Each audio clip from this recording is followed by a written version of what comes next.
good to go live. We are live and we are good to start. So good morning, ambassadors, ministers, friends, and colleagues joining us from around the world. Wherever it is you're joining from, a warm welcome to all of you, to our speakers and to our audiences, to this high-level international conference that marks the International Day to End Corporal Punishment of Children. Before we start, a few practical housekeeping issues. You will notice at the bottom of your screen that we have interpretation in 3 languages. We have a French channel, English, and Khmer. Please select the correct channel at the bottom of your screen. Now, this event is being streamed live on Facebook on the End Violence page. Please share whatever highlights you would like from this event using the social media hashtag #EndCorporalPunishment. So ladies and gentlemen, to our business of today, we are here with a singular purpose: to discuss the prohibition of corporal punishment of children. This prohibition is an important step in laying the foundations for non-violent childhoods and eliminating violence against children around the world. As the global partnership to end violence against children, we are honored at this conference, which is co-sponsored by the Japanese mission to the United Nations, the French Ministry for Children and Families, and the Tunisian Ministry for Women, Family, and Seniors. Thank you to our partners and our sponsors. We are very grateful for your leadership and your support, and we look forward to hearing from you in this session. Now, in the course of the next 2 hours, we will be hearing from a range of distinguished speakers and child rights experts, addressing various issues in research, in law, in the international context, and even going to look into regional efforts and campaigns towards the elimination of corporal punishment. In the last 1 year, as we have lived through the COVID pandemic, violence against children has increased in every community across the globe, in the North and in the South, in the East and in the West. All our communities have been affected. Data tells us that over 1 billion children across the world experience violence every year, and that about 2 out of every 3 children undergo a violent form of punishment in their childhood. And this is what makes corporal punishment the most common form of violence that children face. And what's worse, this violence is often socially and legally sanctioned. And that is the reason that we're here today. We find that regrettably, only 87% of the world's children are still not protected by law from corporal punishment. And so as the global partnership to end violence against children, we are running the Together to End Violence campaign. This campaign goes alongside a bigger event, the Solutions Summit on Violence Against Children, that was launched last year in December and will run through to the end of this year. In our campaign to end violence against children, we are calling on governments to enact legislation that prohibits corporal punishment and to go ahead and accelerate concrete measures that eliminate all forms of corporal punishment against all children in all settings, at home, in school, in care institutions, in penal institutions.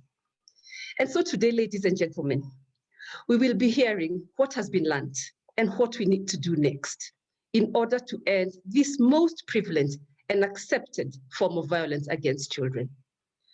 So without further delay, I want us to roll into our panel of speakers, and we will start with our first set of speakers.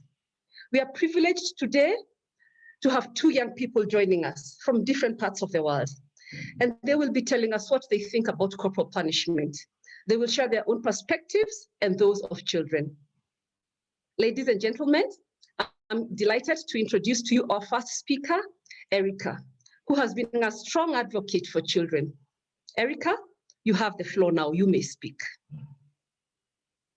A delightful day to all of the distinguished committee members, children, adults, and NGOs that are joining us now. I am Erica, 18 years old, a former project team member of the Children Talk to Children about the UNCRC. It is a coalition of child-led organizations supported by Save the Children, wherein we monitor the CRC developed the Filipino Children's Report, and conducted island-wide consultation. I am also a youth leader of VIDES Philippines.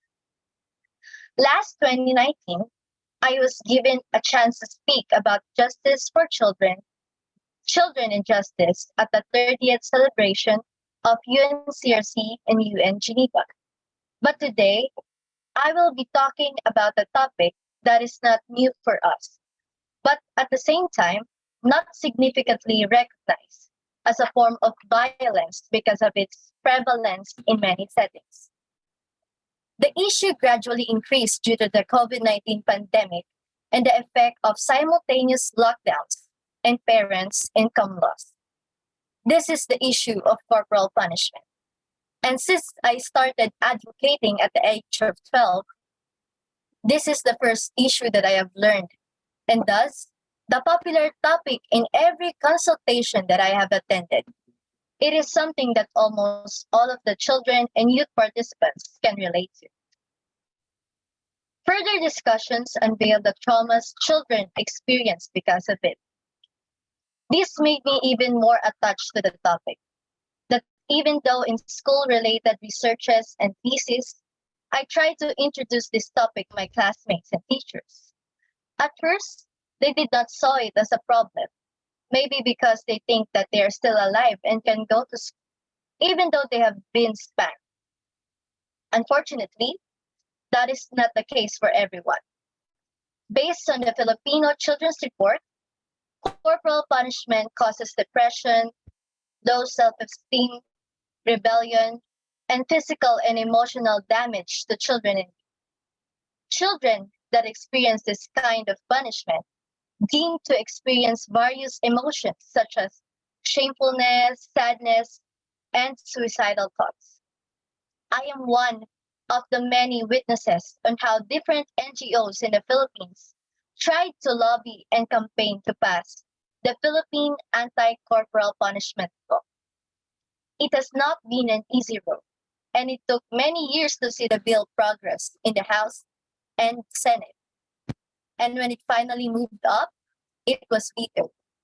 The vetoed bill caused heartbreak to us and for all of those who worked for the passage of it. Nevertheless, I believe that because of the campaigns and lobbying about this issue, the perspective of adults and parents slowly changed throughout the years. Now, it isn't just a mere form of discipline that we can turn a blind eye to.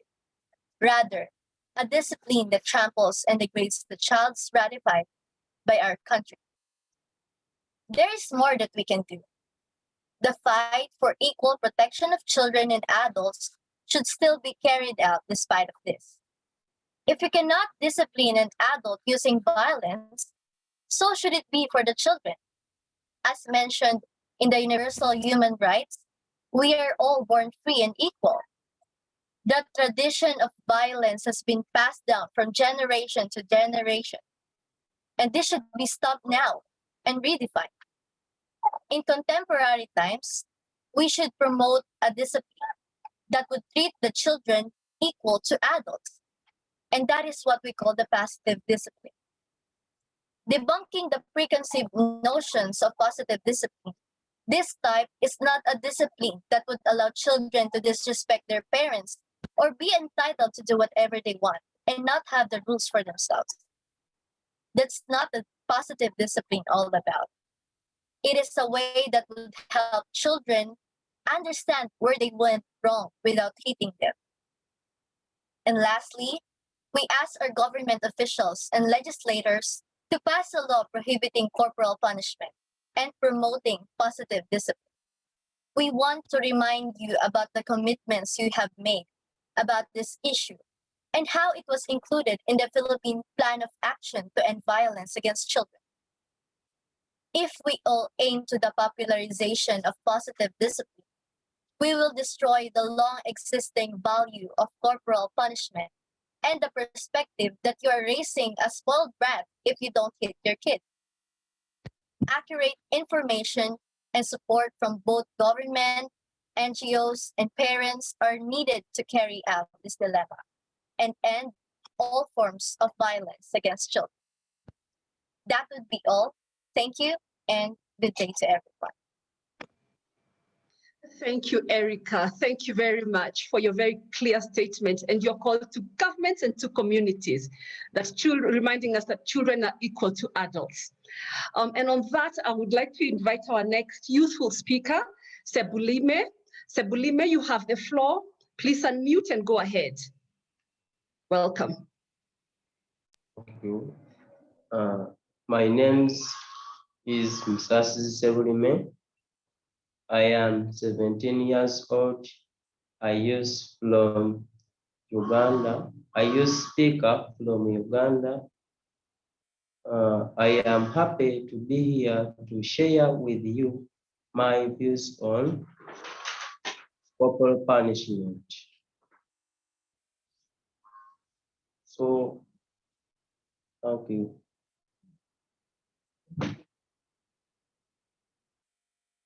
Corporal punishment was banned in schools of Uganda, but it was not banned at home. Children have stayed for some time at home because of COVID-19, and corporal punishment has been happening in home.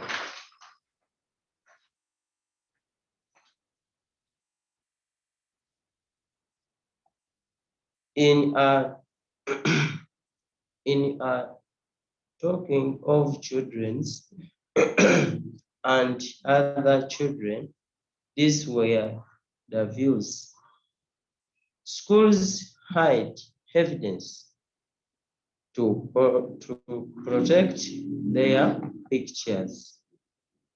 In the community, people fear to hit it. People fear to hit it. People fear to be hit.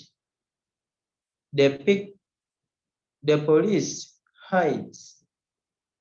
The police hides listening to younger children.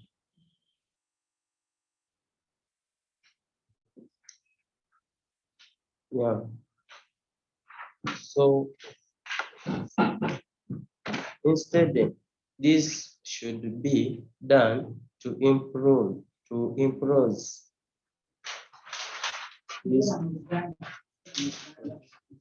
Okay.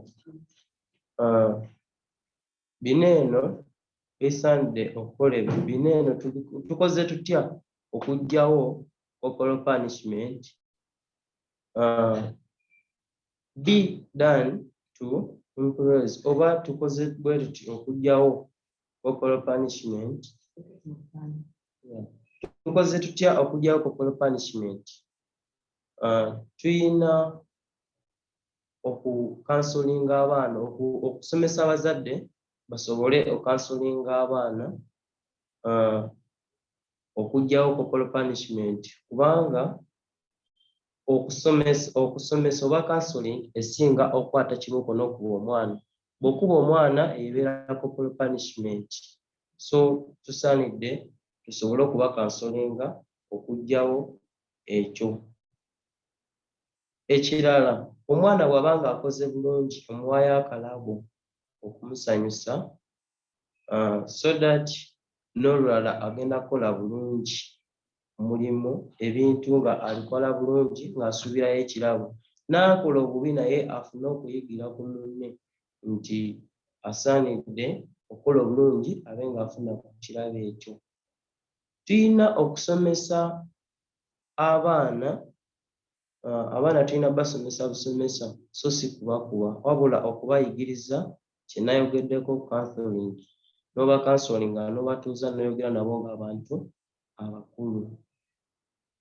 Omwana omuto bw'akola ensobi aba akola bya kito. So gwe omuntu omukulu aye tosaanidde kumukuba, wabula oyina okumukansolinga omulage nti kyakoze kibi. Bw'oba oleetedde ono ekirabo yakoze obulungi, ye yakoze obubi nga tumuwadde kimuluma. Lydia, I'm sorry to interrupt you, but I'm not sure we're understanding the translation. Yes, I'm going to translate after. He wants to express himself first, then I will translate for you. Tusaanidde okuba nga tuteekawo engeri gye tuyinza osomesaamu abazadde basobole okubaako engeri gye bakwatamu bulungi abaana.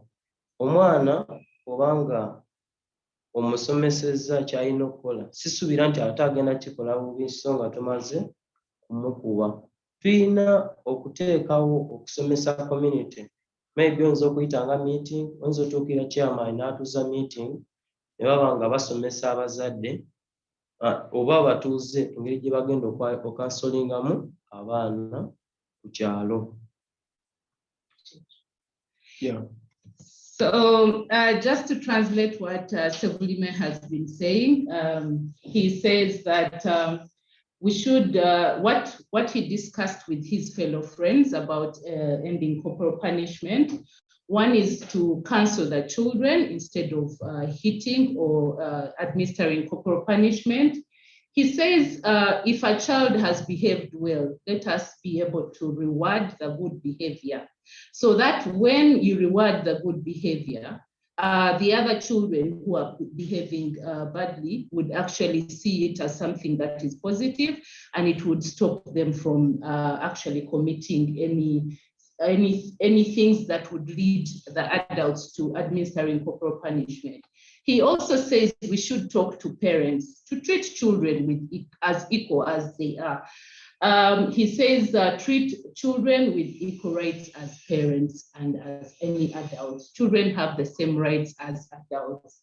He says we should also be able to build community understanding of the issues around corporal punishment.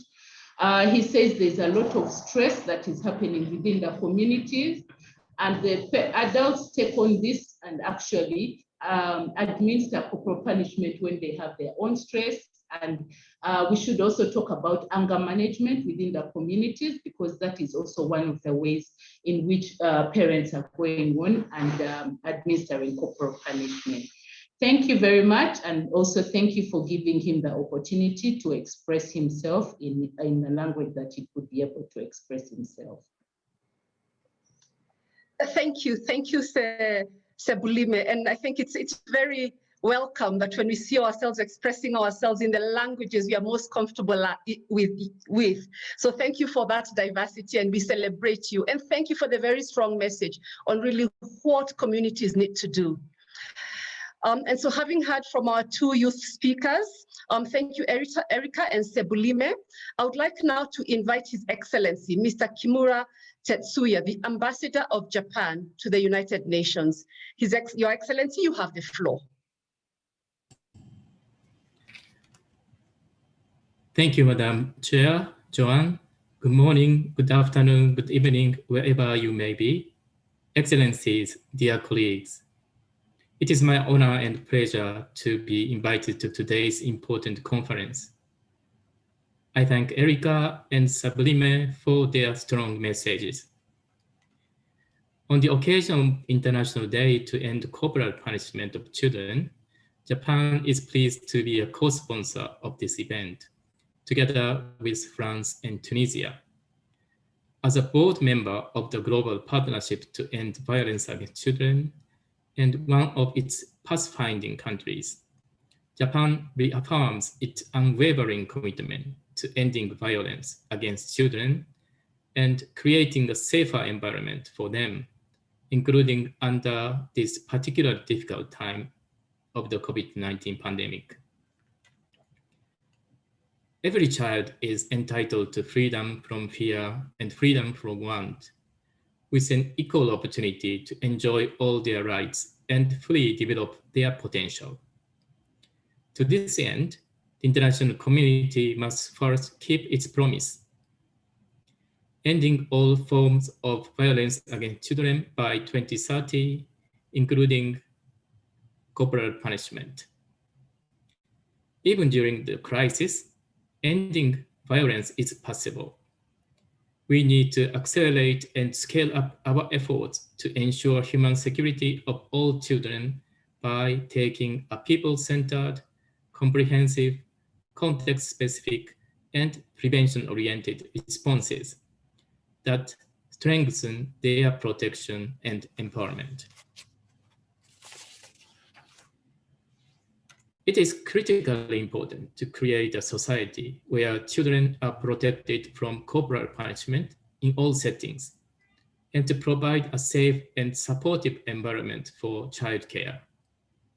The commitment of governments is essential, and in this regard, we welcome the works of the Committee on the Rights of the Child, the End Violence Partnership, and the Special Representative of Secretary General on Violence Against Children for their tireless engagements with member states. In 2019, Japan enacted a law to strengthen measures to prevent child abuse and explicitly prohibit corporal punishment. Following the prohibition of corporal punishment, the government of Japan developed a document containing information to explain the scope of corporal punishment and its prohibition.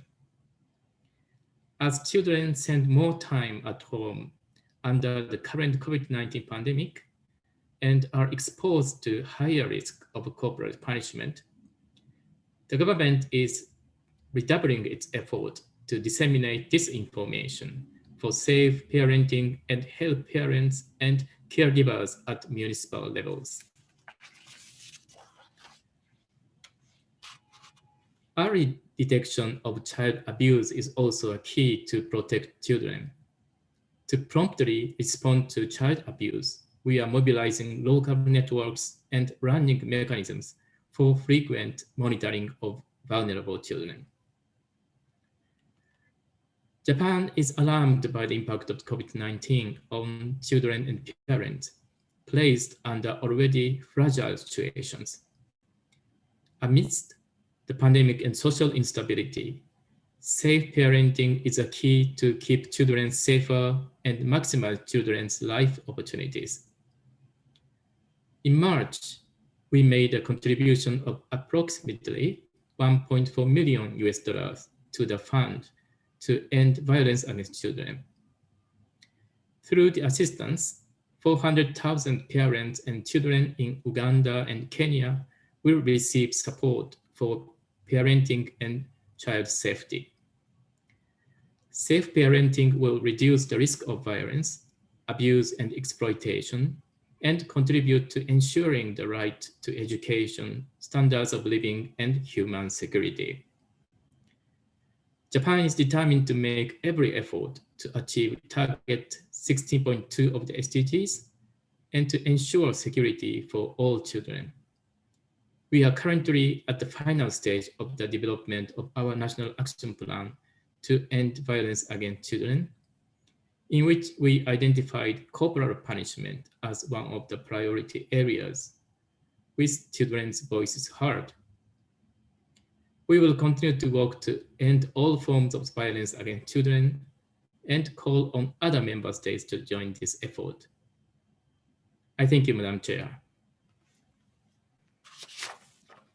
Thank you, Your Excellency, and thank you once again for the leadership that the government of Japan has shown, and in particular, not just at home, but also globally in your contributions to the End Violence Partnership.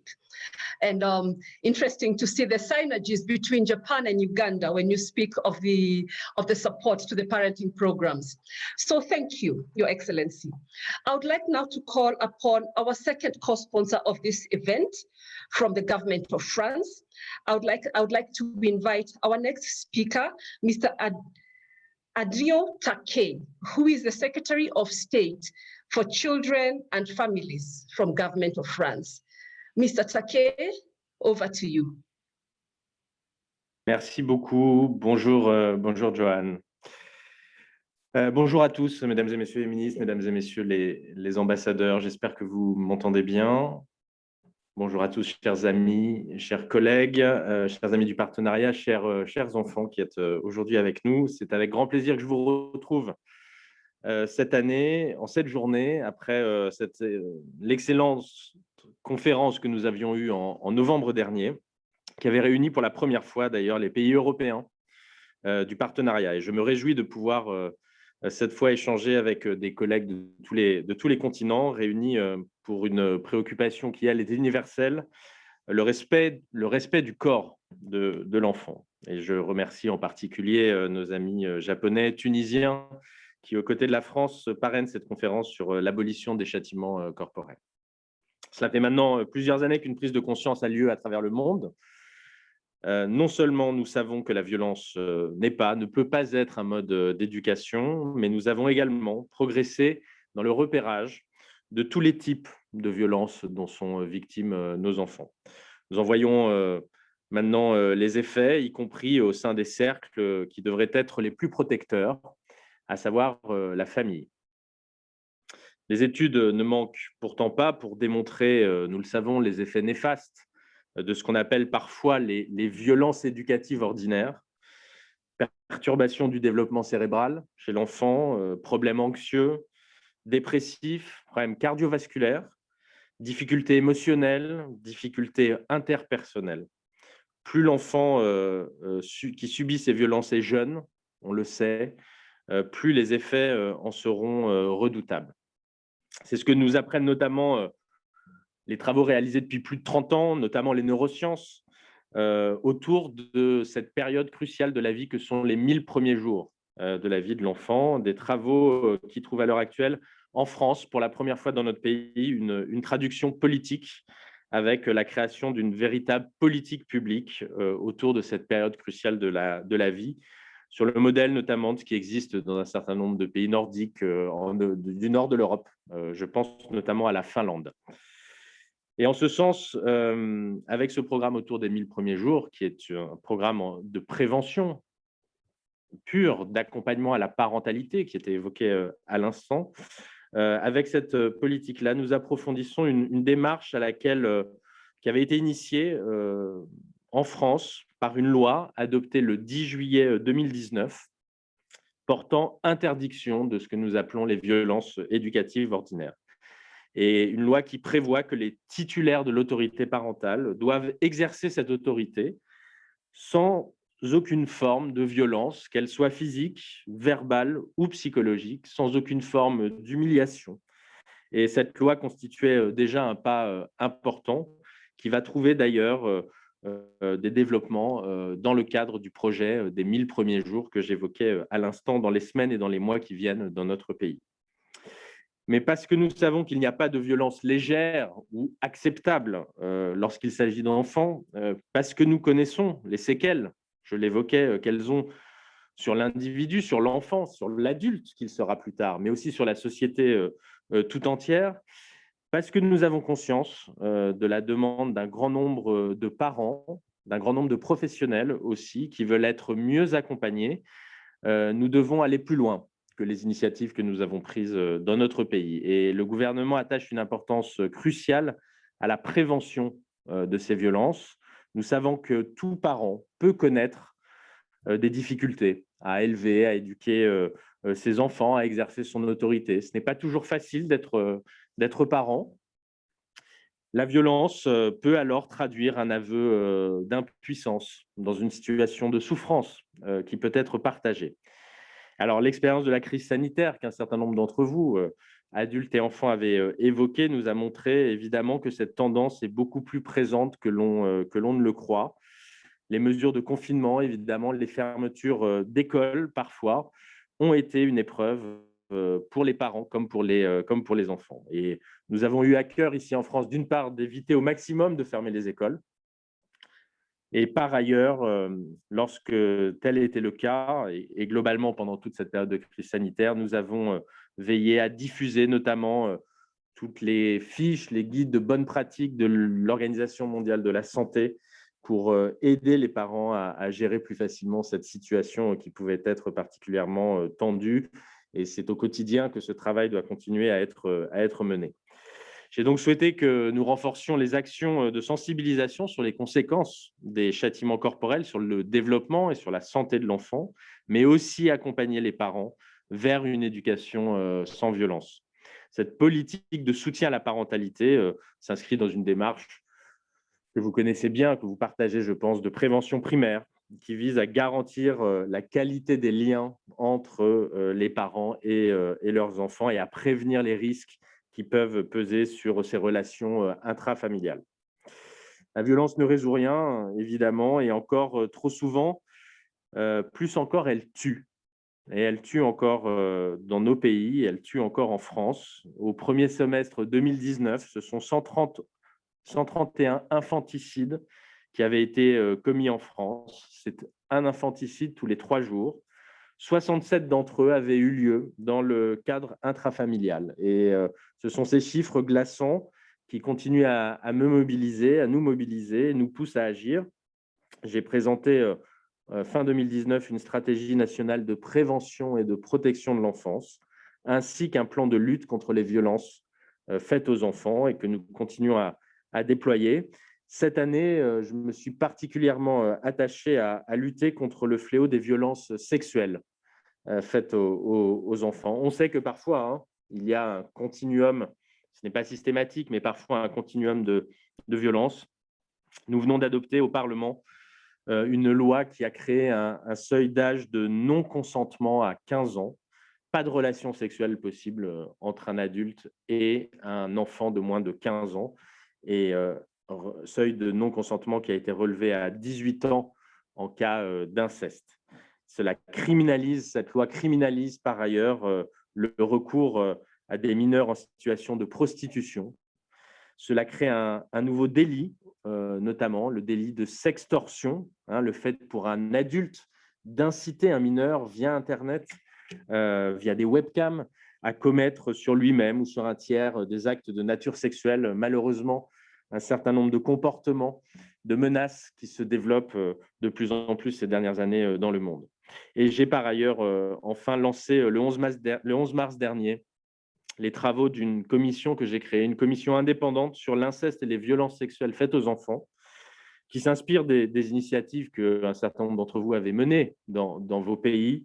Je pense à l'Allemagne, je pense aux Pays-Bas avec la commission Samson, ou encore à l'Irlande avec la commission Ryan. Je pense à l'Australie aussi qui a fait un gros travail en la matière. Et c'est une instance qui est composée de magistrats, d'avocats, de médecins, d'historiens, de sociologues, d'ethnologues, de victimes, évidemment aussi, d'enquêteurs, et qui devra faire des propositions au gouvernement au cours des mois, des années à venir pour que véritablement notre société, qui est fondée, qui s'est bâtie depuis des décennies, depuis des siècles, sur un rapport de domination, enfin que notre société puisse changer, que nos sociétés puissent enfin mieux donner la parole aux victimes, mieux entendre, mieux écouter, mieux croire les victimes quand elles nous parlent, et donc mieux lutter et de façon plus efficace contre les violences faites aux enfants. Donc le chemin est encore long, la route est longue, mais chacune des actions que nous prenons, chacun de ces moments que nous passons ensemble sont absolument nécessaires. Et en France, je ferai encore des annonces dans les semaines à venir d'ici l'été sur un sujet qui me préoccupe beaucoup parmi tous les autres, qui est celui de la prostitution des mineurs, qui est un fléau qui commence à aussi prendre de l'ampleur dans notre pays. Et à cet égard, comme aux autres, nous regardons évidemment beaucoup ce qui se fait à l'étranger et ce que vous faites, chacun d'entre vous. Voilà, en conclusion, je voulais partager avec vous ce qu'avait pu dire un célèbre écrivain français du nom de Charles Péguy, qui a écrit un jour « Il faut toujours dire ce que l'on voit. Surtout, il faut toujours, et c'est plus difficile, voir ce que l'on voit. » Et je trouve dans cette idée, j'ai retrouvé cette idée dans les travaux de la psychanalyste Alice Miller, qui, dans ses recherches sur les violences faites aux enfants, constatait que nous ne pouvons pas nous libérer d'un mal sans l'avoir nommé et jugé comme un mal. Et je crois que c'est le devoir de la société que de protéger ses enfants, que l'intérêt des enfants doit primer sur nos habitudes culturelles, sociologiques qui sont profondément enracinées en nous. Et ce type d'événement que vous organisez, que nous coparrainons, doit nous permettre à tous de progresser vers une abolition générale des châtiments corporels envers nos enfants. Continuons ensemble à joindre nos efforts en ce sens. Je suis ravi d'être avec vous encore en ce jour. Je vous remercie. Thank you, Monsieur Omtake, for your strong call for us to work together and for reminding us about the continuity of violence throughout a child's life from the first 1,000 days right to adolescent girls. So thank you for your partnership and for co-sponsoring this event. I would like to now roll on into our next speaker, who is representing the government of Tunisia. And we have with us now, Madame Imen Zawani Ouwi. Excuse me if I have not pronounced that correctly. So Madame Imen, you're welcome, the Minister of Women, Family and Seniors from Tunisia. You have the floor, Madame. Thank you.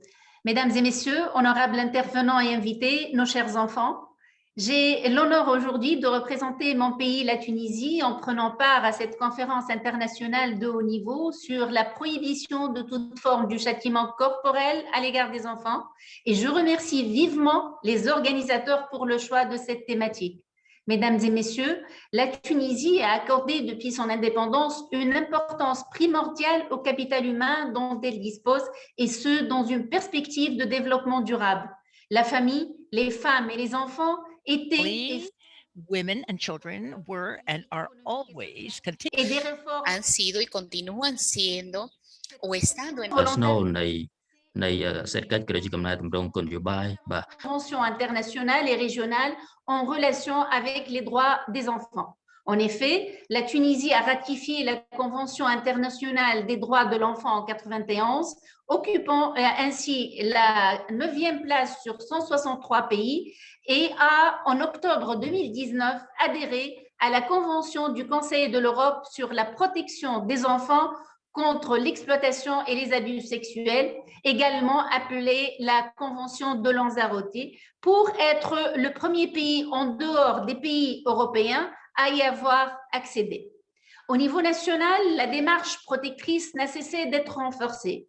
Une panoplie de textes a été promulguée en faveur de l'enfant, dont le Code de protection de l'enfance, promulgué en 1995, et portant un ensemble de mesures protectrices et innovantes, dont notamment l'instauration du devoir de signalement des violences et la création du corps des délégués à la protection de l'enfance. Ce code est actuellement en cours de révision pour l'ajout de nouvelles dispositions relatives à l'enfant victime. Et cela, bien évidemment, renforcerait nos mécanismes de protection et nos outils de prise en charge sectoriels et intersectoriels. Mesdames et messieurs, conscients de l'importance de la dignité humaine de l'enfant et de la sauvegarde de son intégrité corporelle, la Tunisie a supprimé depuis 2010 le châtiment corporel commis par le tuteur qui constituait auparavant un motif d'impunité en cas de violence physique légère. Et ça, c'est de par l'article 319 du Code pénal. Depuis, tout acte de violence commis à l'encontre de l'enfant, quel que soit le motif et le statut de l'agresseur, constitue une infraction et aucune impunité n'est prévue. La Tunisie est donc classée de ce fait parmi les 7 États en Afrique et le 27e pays dans le monde interdisant le châtiment corporel contre les enfants. Mesdames et messieurs, depuis 2011, la Tunisie vit une expérience unique dans la région caractérisée sur le plan politique par une transition démocratique et par des défis importants sur le plan économique et social. La nouvelle constitution adoptée en 2014, qui introduit un article portant sur les droits de l'enfant, constitue un acquis de taille. Comme première consécration de ces dispositions constitutionnelles, la loi 58 du 11 août 2017 relative à l'élimination de la violence à l'égard des femmes est adoptée pour renforcer l'arsenal juridique acquis des droits des enfants et de leur protection. Toute violence à l'égard de l'enfant, fille ou garçon, est considérée comme circonstance aggravante de la peine pénale des infractions de violence. Cette loi présente en outre un acquis au profit des enfants. Toute violence subie par un enfant est considérée comme circonstance aggravante de la peine pénale. Néanmoins, il reste encore d'autres défis à relever. En matière de protection des enfants et en dépit des progrès sur le plan législatif, certains problèmes persistent tels que le manque d'application effective des lois et le maintien de pratiques affectant l'intégrité physique et morale des enfants. Les filles et les garçons sont encore victimes de violences faites essentiellement, malheureusement, par les parents. Les attitudes socio-culturelles et normes sociales jouent un rôle essentiel sur la perception du phénomène par les parents. Les violences à l'égard des enfants ont lieu également au sein des institutions d'accueil et à l'école, ce qui n'est pas sans conséquence sur leur désaffection à l'égard du milieu environnant violent qui nourrit bien sûr leur décrochage social et scolaire. À cet effet, le ministère de la Famille et des Seniors et l'UNICEF ont lancé depuis 2015 le processus d'élaboration d'une stratégie de communication pour la lutte contre les violences à l'égard des enfants au sein de la famille. Dans une vision plus stratégique, le ministère est en train de finaliser une politique intégrée de prévention et de protection de l'enfance qui prévoit un axe spécifique sur l'élimination des violences et la prise en charge des enfants victimes et ayant des besoins spécifiques surtout. Parallèlement, une stratégie nationale multisectorielle de développement de la petite enfance 2017-2025 avec un axe sur la parentalité positive est en cours d'exécution. Mesdames et messieurs, la période, comme vous le savez, la période de confinement décrétée pour l'été pour lutter contre la propagation de la COVID-19 a eu un impact dévastateur. Les efforts déployés pour contenir cette pandémie, bien qu'essentiels pour la santé des populations, exposent les enfants et les adolescents à un risque accru de violences physiques, sexuelles et psychologiques, notamment intrafamiliales. La crise sanitaire et sociale qui a notamment lancé plusieurs familles vulnérables dans la pauvreté ou l'extrême pauvreté engendre de surcroît un niveau de stress élevé, y compris chez les enfants. Selon le dernier rapport des délégués à la protection de l'enfance, 17 500 signalements ont été enregistrés durant l'année 2019. 43,5% ont porté sur la violence verbale et morale, 39% environ sur les violences physiques. On note également que les maltraitances sont exercées dans la plupart des cas par les membres de la famille et dans l'espace familial, environ 54% des signalements. À cet effet, dans le cadre de l'assistance apportée aux familles dans la prise en charge de leurs enfants, mon ministère a mis en place depuis le mois d'avril 2020 une ligne verte pour l'écoute et l'assistance au profit des enfants et des familles.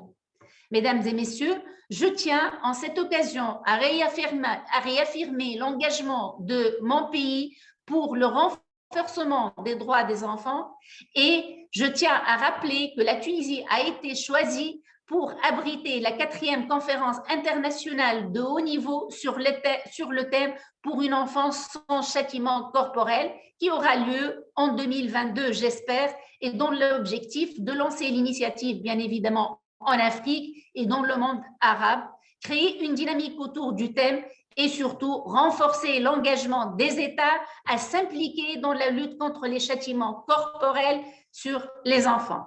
En vous remerciant encore une fois pour cette opportunité, je lance un appel pressant pour la lutte à tous les niveaux contre les châtiments corporels et toutes les formes cruelles, dégradantes et inhumaines, car il s'agit de crimes abominables devant lesquels on devrait tous s'unir et agir pour en mettre fin. Merci pour votre attention.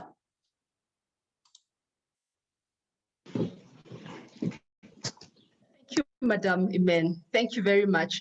And congratulations to Tunisia for really being in front of the pack and showing the leadership for African countries on what can be done to protect children from corporal punishment. Thank you very much. Yes, and you can count on our partnership as the global partnership to end violence against children in 2022 when you're hosting that global conference. And so now, thank you to our government co-sponsors. I would like now to roll into the next part of our conversation.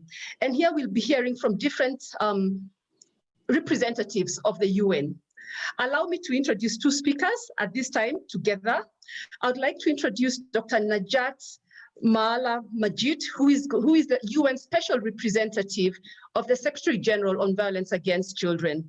Dr. Najat will share with us her experiences, and immediately after that, she will be followed by Dr. Mikiko Otani, who is the member of the UN Committee on the Rights of Children. So they will speak one after the other, and I will come in after that.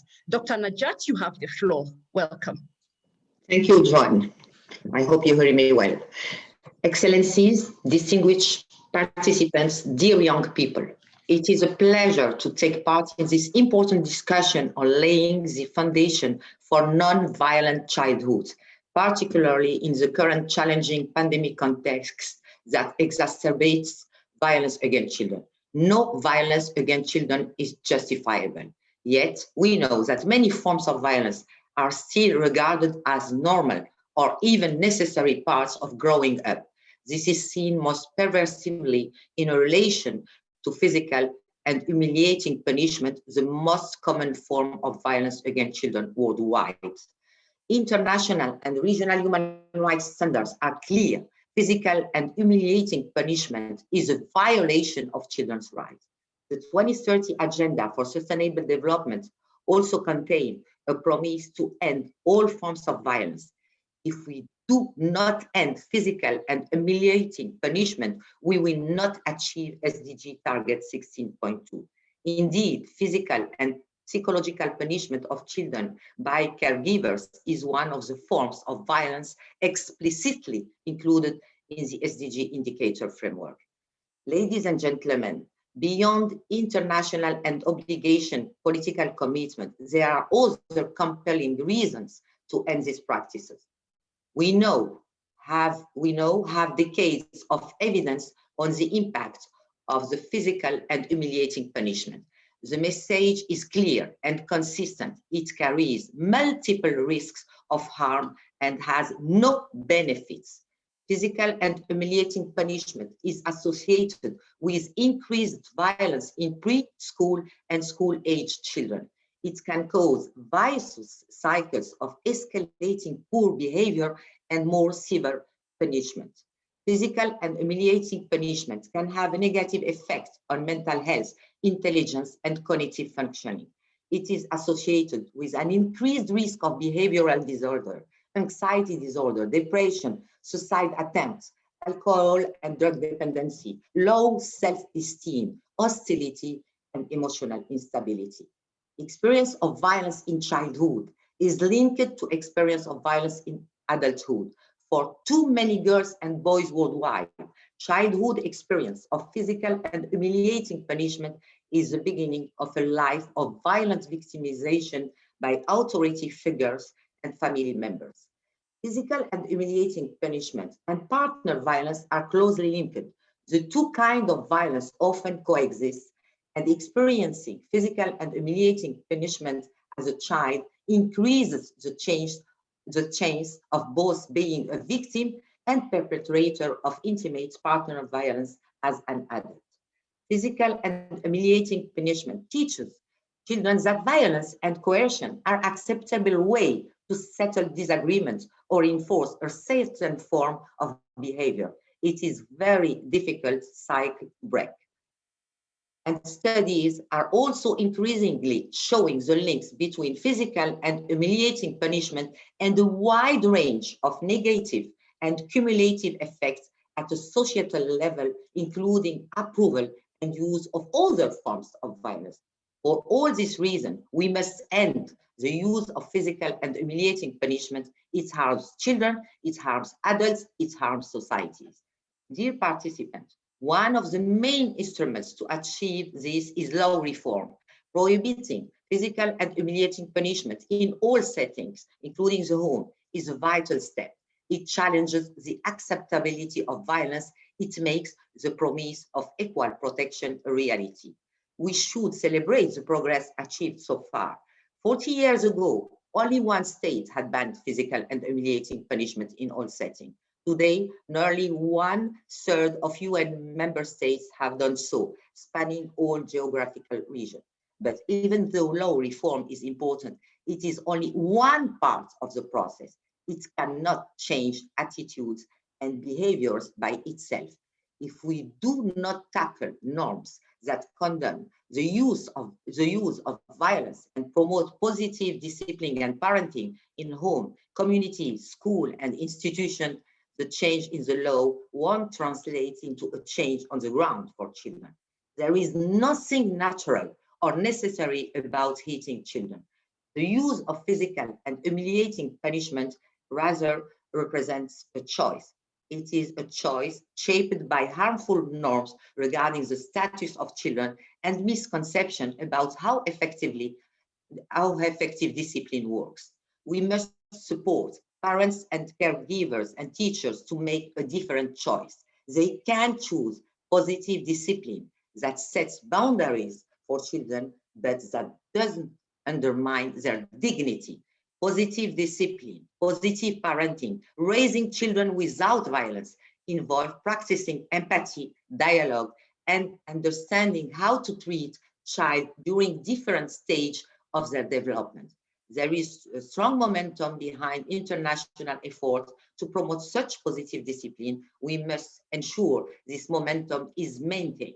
Dear participants, there is still a long road to travel before we end all forms of violence against children, including physical and humiliating punishment. But we know that raising children without violence is possible. We know what the solutions are. We need the political will and commitment to put them into action. And today we saw 3 wonderful examples. We need to raise awareness and to change behaviors and perception through promoting positive discipline and positive parenting. We need to mobilize and galvanize as broad, strong coalitions at local, national, and global levels to achieve this. And we need to involve children and recognize them as agents of change in preventing and responding to violence. And today we had 2 wonderful examples. Together, we can keep the promise of the SDGs to end all forms of violence against children by 2030. We can achieve our shared vision of non-violent childhood, where all children are safe and able to grow, play, learn, thrive, and to express themselves freely without fear. We can and must do it for and with children. Thank you.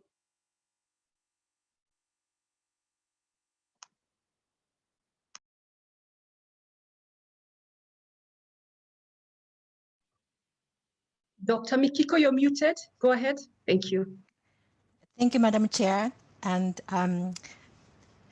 the Convention on the Rights of the Child, adopted in 1989 and ratified by 196 state parties, in its Article 19, set the obligation of state parties to protect the child from all forms of physical and mental violence. Although the Convention does not explicitly mention corporal punishment, the right of the child to protection from corporal punishment has received heightened special attention in the work of the Committee on the Rights of the Child that has a mandate to monitor the implementation of the obligation of the state parties under the Convention. In 2007, the committee adopted the general comment on corporal punishment to provide the guidance to all state parties. This is a manifestation of the committee's realization of and serious concern about the fact that corporal punishment are so widely accepted and practiced forms of violence against children. The committee highlighted the obligation of all state parties to move quickly to prohibit and eliminate all corporal punishment of children in the family, in schools, and in all other settings. Since then, the committee has consistently made the clear and firm recommendation to all state parties, which is to prohibit all corporal punishment by law in all settings. Why do we single out corporal punishment among all forms of violence against children? It is because prohibiting corporal punishment is a fundamental human rights obligation of states to children. Moreover, ending corporal punishment is a key strategy for reducing and preventing all forms of violence in societies. Even before the adoption of the Convention on the Rights of the Child, the International Bill of Human Rights, the Universal Declaration, and the 2 International Human Rights Covenants upheld everyone's right to respect for his or her human dignity and physical integrity, and to equal protection under the law. States' obligation to prohibit and eliminate all corporal punishment is built on this foundation. The dignity of each and every individual is the fundamental guiding principle of international human rights law. The preamble to the Convention on the Rights of the Child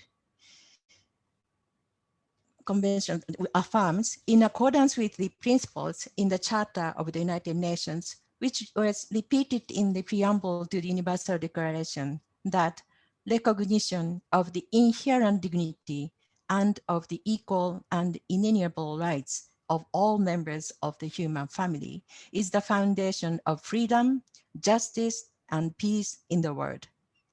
Practice, acceptance, or tolerance of the corporal punishment of children is contradictory to this fundamental guiding principle of international human rights law and the entitlement of children to special care and assistance. There is no ambiguity.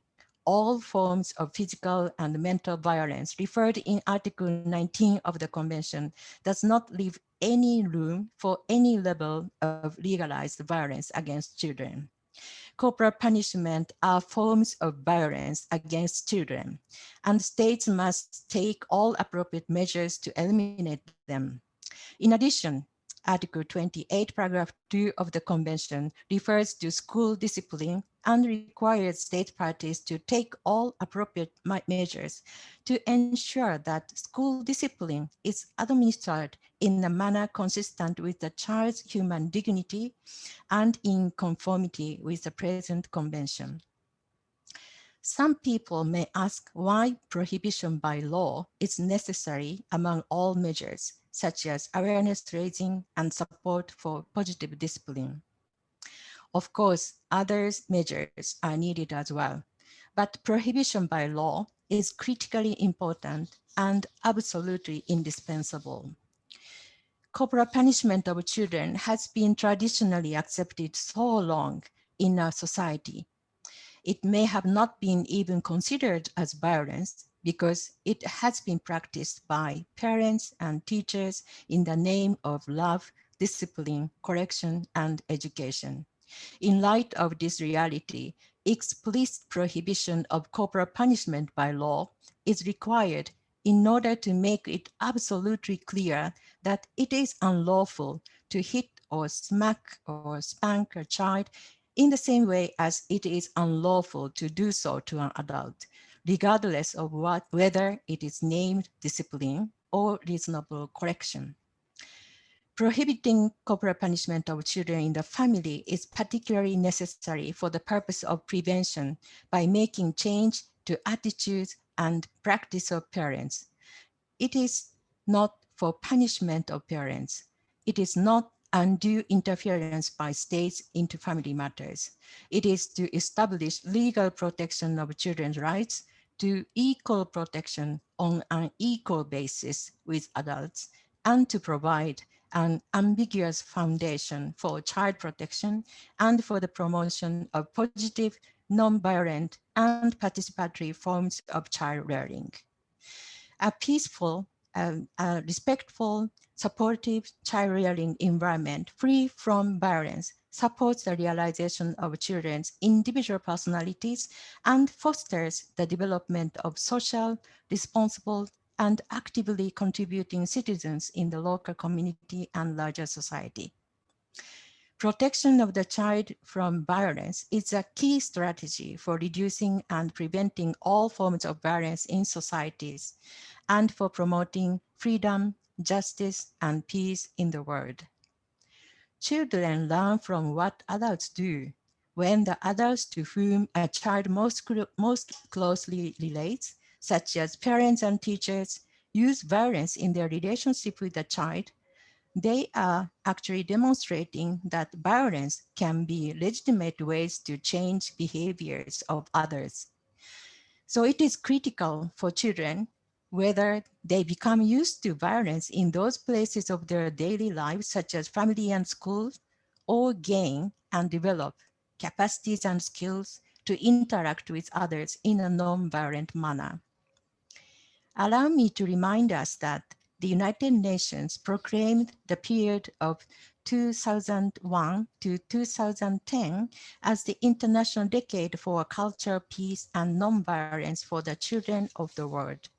This commitment shouldn't end, and our responsibilities need to remain unchanged beyond the decade. In 2015, all the United Nations member states committed in the Sustainable Development Goals to end violence against children as one of the targets for the Goal 16 to promote peaceful and inclusive society for sustainable development. If we are committed to make the world a safer place for children with no violence, we need to treat children with respect for their dignity from the very beginning of childhood by eliminating corporal punishment in the family, in the schools, and in all settings. I conclude by repeating once again, prohibition of all corporal punishment of children is a fundamental human rights obligation of the states to fulfill the commitment to children. I thank you very much, Madam Chair. Thank you, Dr. Mikiko, for that very strong emphasis in your closing statement, in your closing sentence. And thank you to both yourself and Dr. Najat for your very strong statements and really helping us to put all these things into perspective, right from the point of child's dignity to also the SDGs and peaceful communities. And now, to our audiences, we have come to a time of questions and answers, but we want to give the first opportunity to ask questions to our young speakers.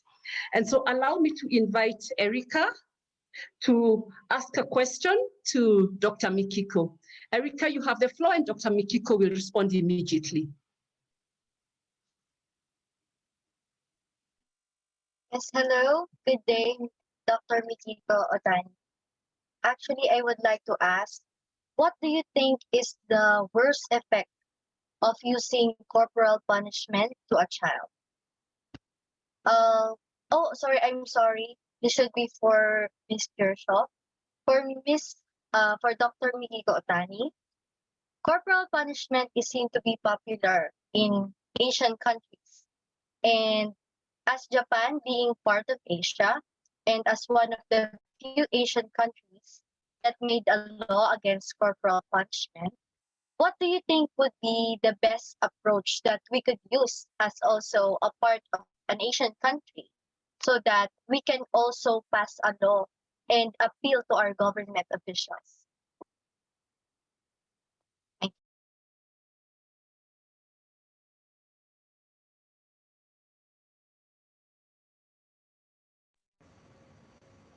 you. Thank you, Erica. I'm very glad to see you again on Zoom today. And thank you for your question. And yes, you're right. The corporal punishment is still very much practiced in the societies, in the countries in Asia. And I think the perception about the discipline, we need to challenge the perception or the wrong understanding about the effect of the or need of the corporal punishment as a discipline. And I would like to mention that your country, the Philippines, is one of the leading countries promoting the human rights education.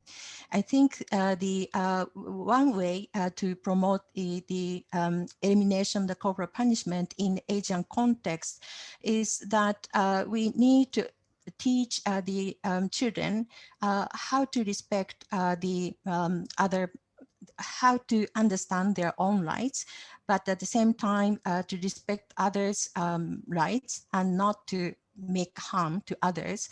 And as I said in my presentation, that using the corporal punishment by parents or the teachers is the contrary to the concept of the human rights education, because the children can learn that they can use the violence to settle the disputes or the change of others' behaviors. So perhaps the one way to address the corporal punishment in Asian context is to combine this issue in and situate this issue in the broader promotion of the human rights education for the children. So this, I think we can work together, perhaps in Japan and the Philippines and other countries of Asia. Thank you very much, Dr. Thank you. I now want to invite Sebulime to ask a question and address it to Dr. Najat. Dr. Najat, you will go ahead and respond. Sebulime, Okay. please go ahead with your question. Okay, thank you. To what extent are you addressing issues of corporal punishment, violence against children? Thank you. If I understand well, my question is how I integrated corporal punishment in my work as special representative on violence against children. I have some principle. All, my mandate is dealing with all forms of violence against children, and we have many. One main big principle is to take into account the continuum of violence. This is very important, and to deal with all forms of violence at the same time.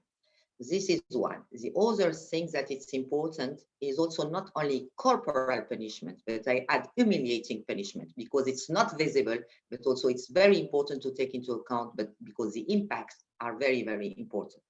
The other thing that it's important in my work is to have this life cycle approach and this systemic approach, because the response is really need to be very integrated and to involve not only the Ministry of Social Affairs, Families and Children, but the other ministries, because of the need of having political commitment, sure, but it's not enough.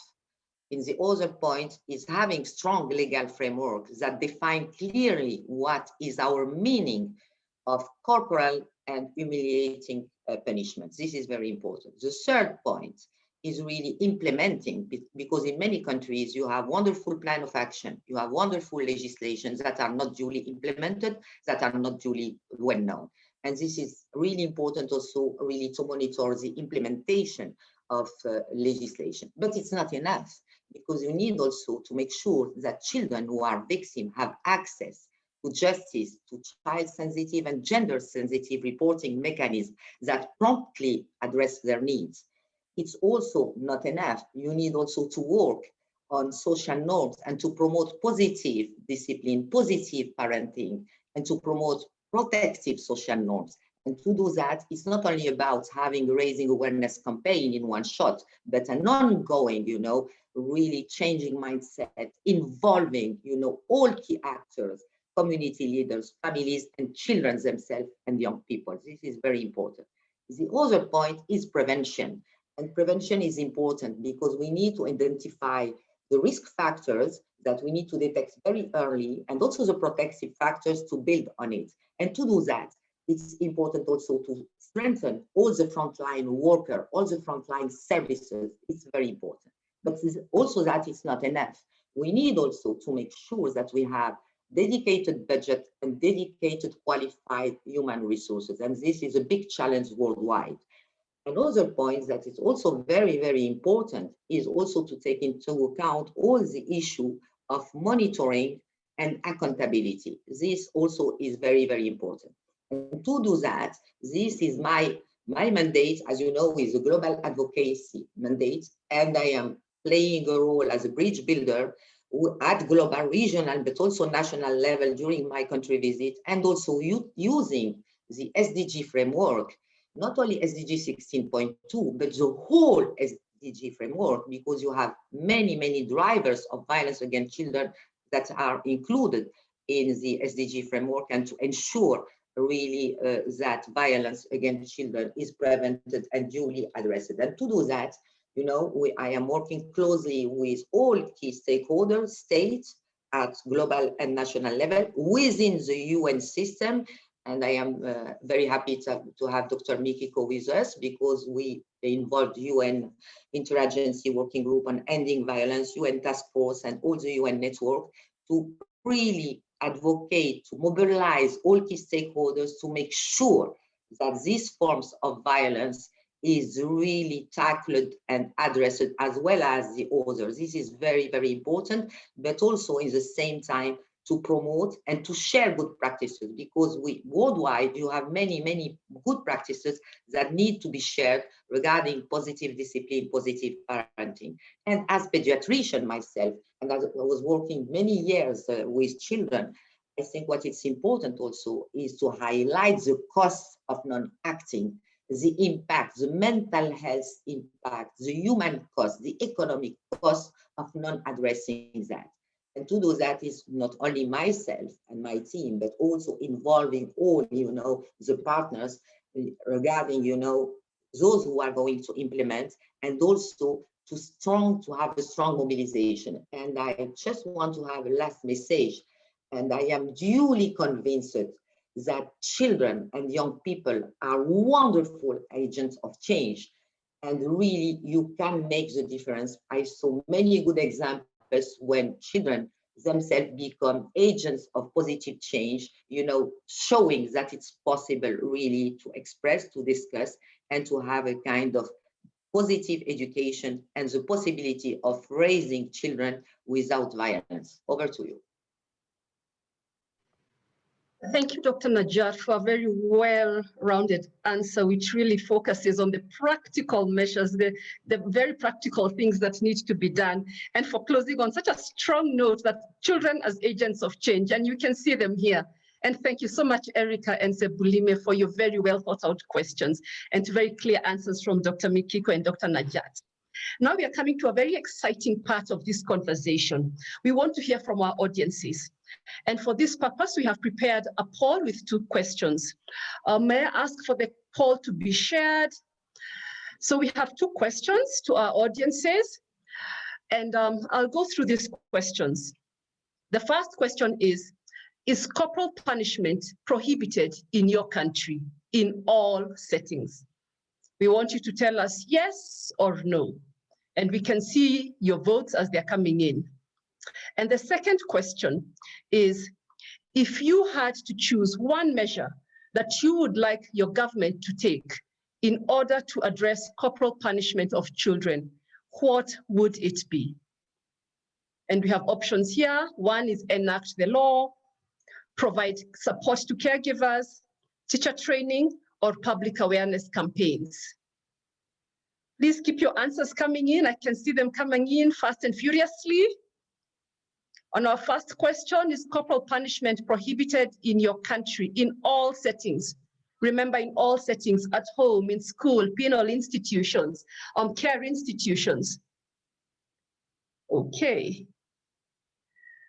The result of that is, it's still coming in, but it says 43% of the audience says yes, 54% of the audience says no, and 3% of the audience are not sure. So we can see still we are skewed to the our audience confirms the fact that few countries have prohibited corporal punishment in all settings. And in reality, we know that the number is 62 countries across the globe have prohibited corporal punishment. So to our second question, if you had to choose one measure that you would recommend to your government to take in order to address corporal punishment of children, what would it be? And overwhelmingly, our audiences are saying enact the law. 31% of you have said enact the law. The second priority is public awareness campaigns. That's number 2 with 24%. Number 3, coming in third, is provide support to caregivers with 19%. And the last is teacher training, 4%. But I think what all of this shows is that all of these players are important in coming together, as Dr. Najat just said, that it is important, as Dr. Mikiko reminded us, and fundamentally there must be prohibition, but all of these are important because they complement each other. All right, so I think we can stop sharing that screen on the poll. And now, thank you to our audiences for speaking to us and letting us know that indeed the things that have been said here by our speakers are exactly very well aligned with what it is that you know and are calling for. And so allow me, our audience, to now roll into the second part of this conversation. Please stop sharing the screen on the polls so that we can see. Okay. And now I want us to go into the next part of our conversation. We are doing very well. And in this next part, we're going to hear from researchers and practitioners. I would like to invite two speakers who will come in sequence, one after the other. We have Professor Elizabeth Garshop from the University of Texas, who will be telling us more about research on corporal punishment and prohibition. And then immediately after that, we will have Dr. Sonia Vohito, who is the legal policy specialist in the End Violence Partnership. I welcome you, Professor Elizabeth, and immediately after you, Dr. Sonia will follow. Thank you, thank you, and Elizabeth, you have the floor. Thank you, Joan. I am sharing screen. Can everyone see my slides? Okay, excellent. So thank you. My name is Liz Gershop. I am a professor at the University of Texas in the United States. I have studied the effects of corporal punishment on children for the past 20 years, and I appreciate the opportunity to speak with you today about the research. Several decades of research have shown that corporal punishment does not improve children's behavior. Instead, dozens of studies have shown that corporal punishment predicts more mental health problems and worse child behavior over time. Today, I will focus my remarks on 4 key insights from recent cutting-edge research on corporal punishment. Insight number 1, corporal punishment is an adverse childhood experience. Research on adverse childhood experiences, known as ACEs, has shown that difficult and sometimes traumatic experiences early in life can affect health and well-being for many years, including into adulthood. Several recent studies have also demonstrated that corporal punishment predicts negative health outcomes in adulthood in the same ways as the 10 ACEs from the original study. The original ACEs study asked participants whether they had been corporally punished in childhood. My colleagues and I analyzed this data and found that corporal punishment in childhood was a consistent predictor of worse mental health in adulthood. As you see here, corporal punishment predicted whether individuals had used illegal drugs, drank high amounts of alcohol, or ever attempted suicide. Many ACEs did not predict these outcomes. They are shown at the bottom in italics. Corporal punishment predicted all 3 indicators of poor mental health. The only other ACE that also predicted all 3 of these outcomes was a history of sexual abuse. It is clear that corporal punishment should be considered an ACE. Insight number 2, corporal punishment is linked with worse outcomes for children.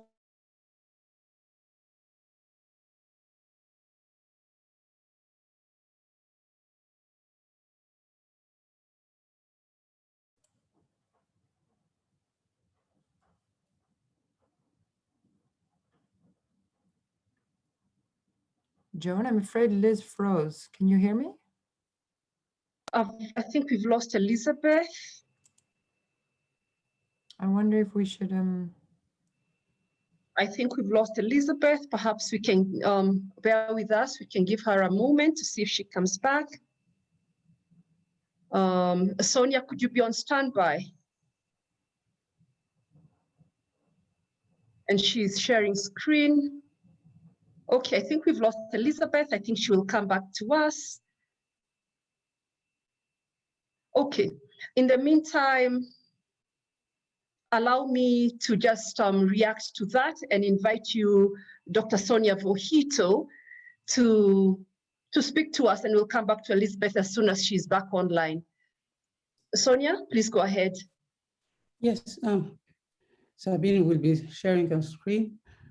But I can start. I will be talking about the legal aspect to take into account when we campaign for prohibition of corporal punishment, when we campaign for law reform. First of all, I wanted to say that before I start talking about corporal punishment in Sonia, you're on particular. mute. You should be able to. Sorry? I hear Sonia very well. We can hear Sonia very well. Okay. So before I start talking about corporal punishment in particular, I wanted to say that we have to think also about other child rights aspects. For instance, when we campaign for law reform, we have to make sure that also in the country, we have the correct definition of a child. A child is a person below 18. And if in a particular country, we have a definition that is different, for example, if a child is considered to be a person under 15, as we campaign for law reform, if we're not careful, we're going to leave some children unprotected and some children will be left behind. So it's not only about campaigning for law reform to prohibit corporal punishment, it's also about thinking about the child rights in a broader perspective so that all children are protected against violence and in particular corporal punishment.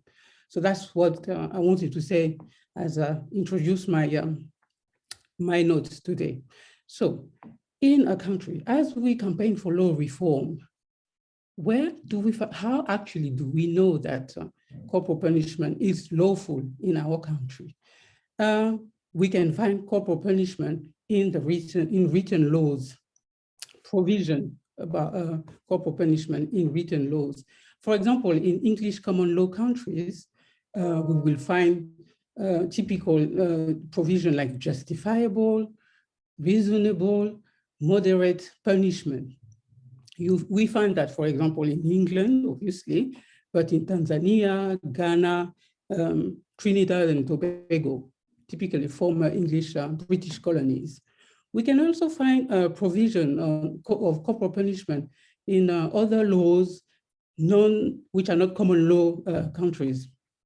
We will find something like the right of correction, the right to impose discipline to children, the right to administer some punishment for proper upbringing. We have this sort of wording. And this, you will find it, for example, in Senegal, Canada, Papua New Guinea, Ethiopia. And also we will find corporal punishment in religious laws, for example, Sharia laws. We will find that, for instance, in Nigeria or Brunei, Darussalam. And in some cases, you find a combination of English common law and Sharia law. So as we campaign for law reform, we have to take into account all these aspects. And sometimes also, corporal punishment is not mentioned in written law. It could just be that the law is silent, but it's not because the law is not talking about, is not mentioning corporal punishment, that corporal punishment is unlawful. So it has to be explicitly prohibited in the law. And sometimes corporal punishment is also provided by a court judgment. It could be that a high-level court, like a Supreme Court, decides that corporal punishment should be implemented in the country, and that will be binding, and then it will apply to the country, to people to the population in the country. So if we go to the next slide. So the best way, obviously, prohibiting corporal punishment is to repeal all the provisions authorizing corporal punishment. Like I mentioned, justifiable punishment, right of correction. Repealing means removing those provisions from the law. And a silent reform is not enough. It's not only about removing it. It has to, as we remove, we also have to include also provision saying that corporal punishment is prohibited. And we have to be clear about the setting. We're campaigning for prohibition in all settings. So we're not prohibiting only in schools. We're not saying corporal punishment should not be imposed by teachers, but it should be, we should say corporal punishment should not be imposed by all adults responsible for the child in all settings, whether homes, penal institutions, daycare, kindergarten, and schools, obviously, and maybe workplace if it can happen. And then, because actually the purpose of law reform is to achieve equal protection of children. Children should be protected as adults are.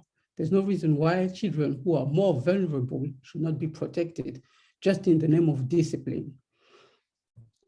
Usually when we campaign for law reform, we are told we have some form of opposition because we are told tribunals, police stations would be full of cases of corporal punishment, and that all parents would be taken to court. And this is not the case because the law doesn't concern itself with minor assault. So there's no reason why a slap should be taken to court, which we're not saying that it should not be prohibited, but that doesn't mean it will be prosecuted. The law is educational. It's not punitive. It's not it's a matter of prevention. It's not about imposing sanction once the crime takes place. So this is what we want law reform for, prevention. Can we go to the next slide, please? And so we are campaigning for law reform. We want to achieve full universal prohibition of corporal punishment of children. And in this context, we've launched a report today, which you will find through the social media, on our website. We've done a lot of work around it. And this is the new report we're launching today. And then you can see the cover page. In normal circumstances, I should be brandishing a hard copy, but we cannot do that. So you can see it, you can see the screen. And it's a very interesting report, which was prepared with our strategic partners like Save the Children, Child Fund International, with technical assistance of UNICEF and WHO. So this is about promoting prohibition of corporal punishment of children. So in this publication, you will find a state-by-state analysis of corporal punishment in all countries, in all states. So we're talking about 199 states. You will see the legality of corporal punishment in different settings. So this is very important. As you can check, it fits into the poll that we had about prohibition of corporal punishment, perception of prohibition of corporal punishment in our respective countries. It also talks about the active commitment of states, what states are doing to achieve prohibition. It features that. There's a specific focus on pathfinding countries, 35 pathfinding countries, and how and which one prohibit corporal punishment. Actually, we have 13 pathfinding countries who prohibit corporal punishment in all settings. And it comes into the wider campaign, the campaign of the Together to End Violence Against Children. So it can be used as a campaigning materials, campaigning tools, and it gives information about all the measures that are needed to achieve law reform. So this is a very interesting report, which will feed into our campaign, and then that we decided to launch today on this day of ending corporal punishment of children. And then we hope you find it very useful. You will also find some visuals and the curve and all the graphics about corporal punishment at global level. And we hope you find it useful for your campaign. Obviously, we're thinking that that we have data, current data, but they may change soon since we are hardly campaigning to achieve prohibition. And then we hear that there might be some changes soon, and we may have to announce prohibition in one particular country in Latin America soon. So it may be that the data that we have will be outdated very soon, but really important campaigning material that you would use for your own campaign, national campaign, to achieve universal prohibition of corporal punishment of children. So this is where I'm going to end my presentation, and thank you for listening to me.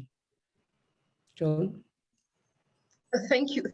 Thank you, Sonia, and thank you for stepping in and stepping up and really painting that report. And we're happy to hear about that report that you have launched today. And thank you for sharing that with us. I'm sure you can put the link on the chat so that we can all find it after this. And I'm really looking forward to seeing the global map, because it's always very nice when you can see things visually. All right, so allow me to come back now to Elizabeth. Elizabeth, if I may call you to continue. Yes, yes. And we understand the technological hitches, they do happen. Thank you so much. I'm sorry about that. I am not sure what happened. I guess things in Texas are not always are ready to go. So I will pick up with where I left off, which is this insight number 2 about corporal punishment being linked with the worst outcomes for children across countries and cultures. And so a concern about the research on corporal punishment has been that it has focused on research in the US and other high-income countries, and thus is not relevant to families in low and middle-income countries. However, we now have research from countries around the world, including low and middle-income countries. This research also finds that corporal punishment is linked with worse outcomes for children. One reason to worry about the impacts of corporal punishment on children is the fact that millions of children experience corporal punishment each year. This map shows the percentage of children in each country who have experienced corporal punishment according to UNICEF's multiple indicator cluster surveys known as MICS. Darker red colors indicate a higher percentage of children is corporally punished by their parents. Corporal punishment of children remains widespread around the world. But is corporal punishment related to negative child outcomes in these countries? Colleagues of mine at the University of Michigan looked within 62 low and middle income countries in the MICS study to identify whether corporal punishment predicted better social emotional behavior in children, such as getting along with other children. They examined the data from over 200,000 children. Now in this graph, any countries where corporal punishment promotes better child behavior will appear as a black dot on the right-hand side. Countries where corporal punishment is associated with worse child behavior will appear as a black dot on the left side. Let's see what they found. In looking at the right side, there are no countries where corporal punishment is linked with better social emotional behavior in children. When we look at the left side, we see that in 60 countries, the more children are corporally punished, the worse their social emotional behavior. In the 2 countries at the top whose confidence intervals cross the 0 line in the middle, namely Chad and Ukraine, there is no significant relationship. This graph makes clear that in the vast majority of countries, corporal punishment predicts worse social emotional behavior in children.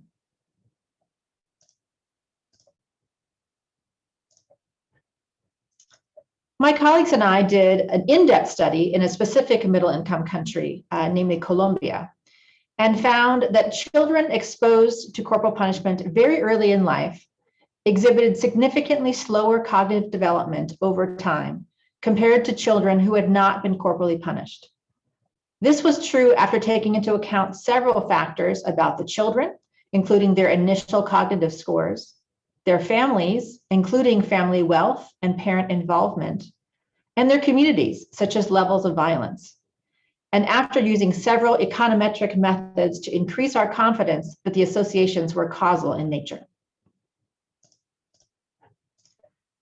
Another UNICEF-sponsored study, the Young Lives study, looked at corporal punishment in schools in 4 countries, Ethiopia, India, Peru, and Vietnam. The study addressed the question, does corporal punishment in schools promote children's learning over time? The answer, no. What we find in these countries is that corporal punishment predicted worse behavior or worse performance on tests of math skills in 3 of the countries. In India, it also predicted worse scores on tests of verbal skills. This study clearly shows that corporal punishment in schools does not promote learning. Insight number 3, shared genes do not explain links between parents' use of corporal punishment and children's aggressive behavior. One question about the research to date is whether the observed associations are genetic. It may be that aggressive parents both hit their children as corporal punishment and pass on those aggressive genes to their children. If that were true, then corporal punishment would not be viewed as a cause of child aggression. My colleagues and I used a sample of twins in the US to determine if the links between corporal punishment and aggression were stronger for identical twins who share 100% of their genes, than for non-identical twins who share 50% of their genes. That would suggest a genetic effect. However, we found no evidence of a genetic effect. Corporal punishment was associated with child aggression equally for identical and non-identical twins. Thus, shared genes cannot explain why children who are corporally punished are more aggressive. These results point to an environmental or nurture explanation, not a genetic or nature explanation. Insight number 4, corporal punishment affects children's brain functioning. There have been a few studies to date that have identified differences in brain structure and functioning that can be attributed to corporal punishment. The most recent study examined brain scans of children who had been corporally punished and compared them with children who had not. They found that the brains of the children in the two groups reacted differently to signs of threat. The brains of children who had been corporally punished were more reactive. The red and yellow shading on this graph indicates the regions of the brain where corporally punished children had heightened response to threat. This study provides initial evidence that early experiences of corporal punishment change how the brain functions and make children hypervigilant to situations in which they perceive danger, such as a risk of being hit. These highlighted regions are also involved in emotion regulation and in processing social information.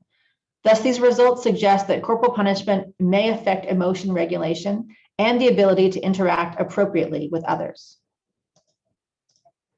In sum, there is no evidence that corporal punishment is effective in promoting positive child behavior. The vast majority of evidence shows that corporal punishment is harmful to children.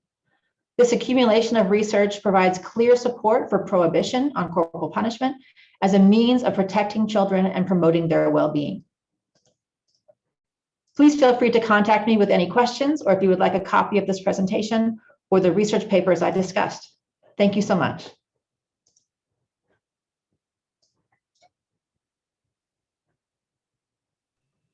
Thank you, Professor Elizabeth Garshoff. It's really stimulating after all the conversations we've had on laws, on changing norms, and on positive parenting to actually see this coming together in science. So the scientific evidence, I think I would encourage all of us to follow that, to follow up and get that presentation and the study. And so we've now come to our last speaker, not least, and I would like to invite Ms. Lydia Guarin, who is the Senior Child Protection Advisor of Save the Children in Latin America. And Lydia coming in from Latin America really gives us a complete global conversation, and which I'm very excited about. We've had from speakers from Africa, we've had from speakers from Asia and Europe and America, and now we are here to hear from you, Lydia, on on your experiences in Latin America. Lydia, you have the floor.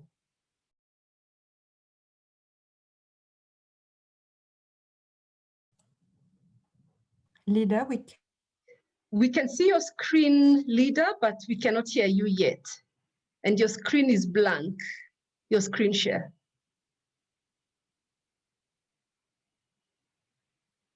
Lida, can you hear me? Super. Now we can see your slides. Okay, thank you. Only for confirm, do you see my presentation in more presentation or no? Yes. Or do you see my I think my you have notes? to hit presentation mode, Lida. I think you were on the right spot. You just have to hit presentation mode. Oh, you were there. You were there at the bottom right where you did it. You almost clicked it.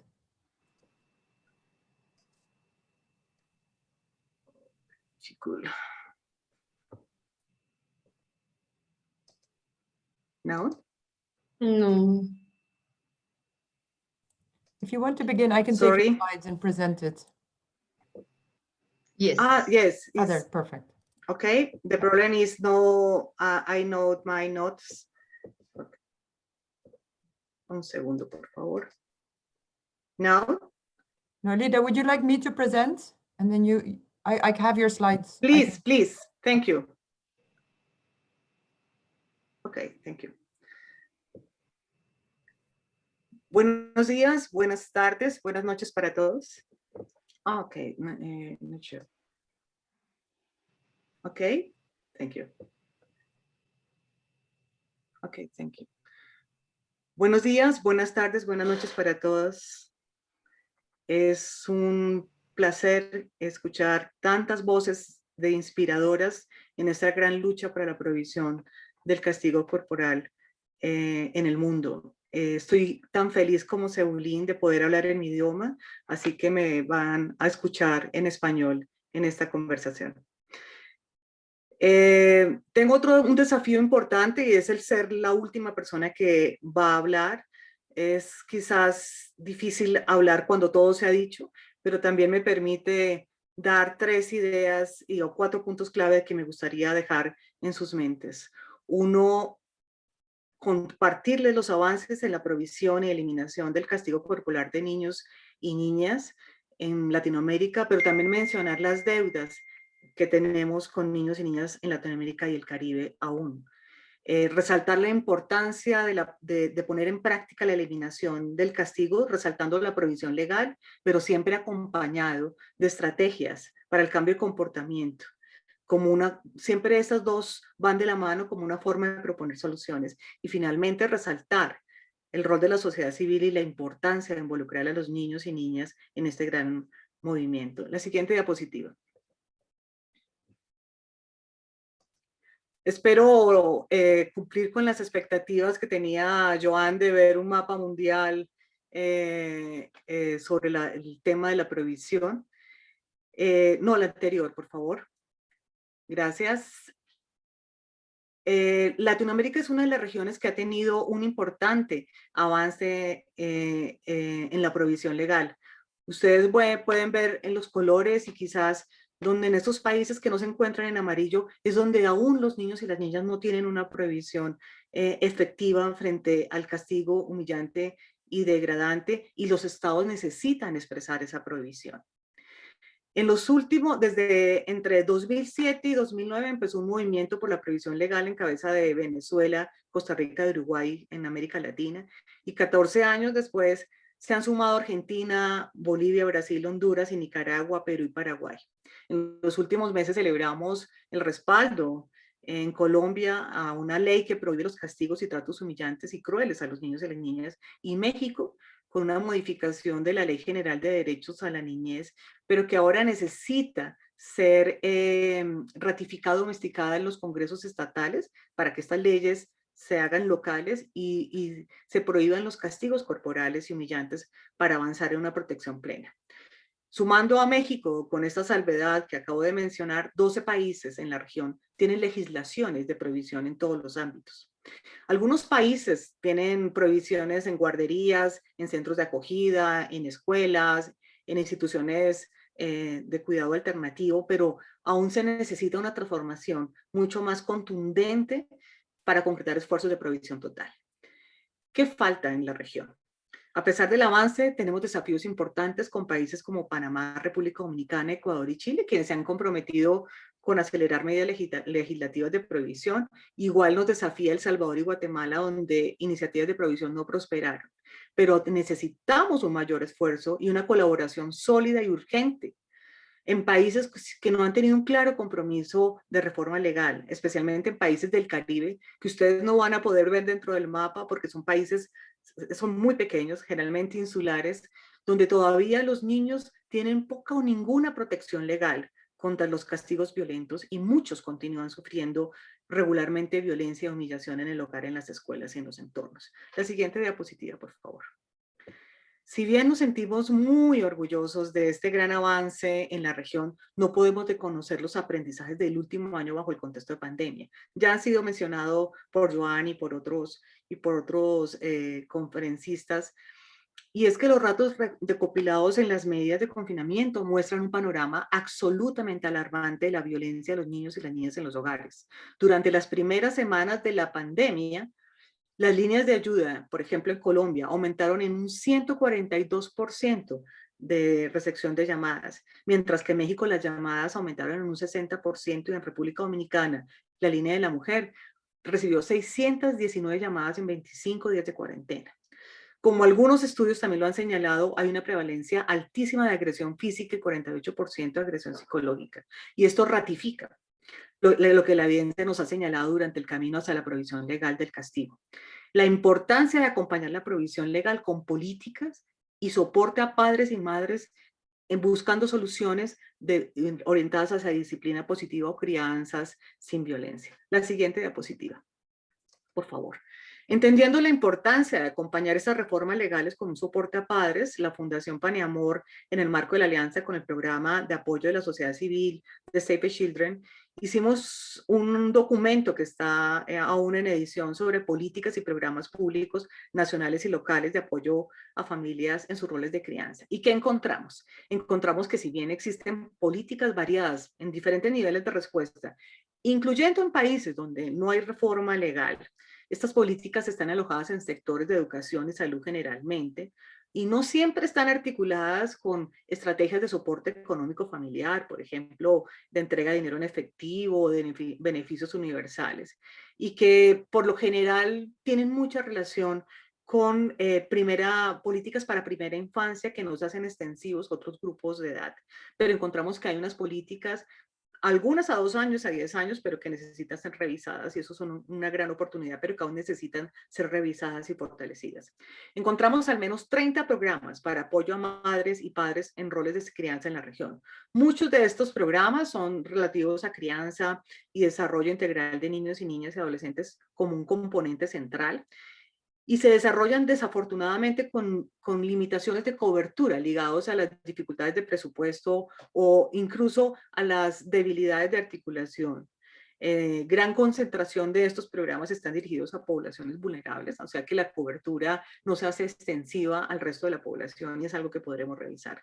Y sin duda un hallazgo interesante y sobre el que queremos resaltar, y es la importancia del rol de la sociedad civil, no solamente el acompañamiento de esta reforma legislativa, sino también en el desarrollo de metodologías y soportes a padres y a madres. Esta investigación estará pronto para compartir.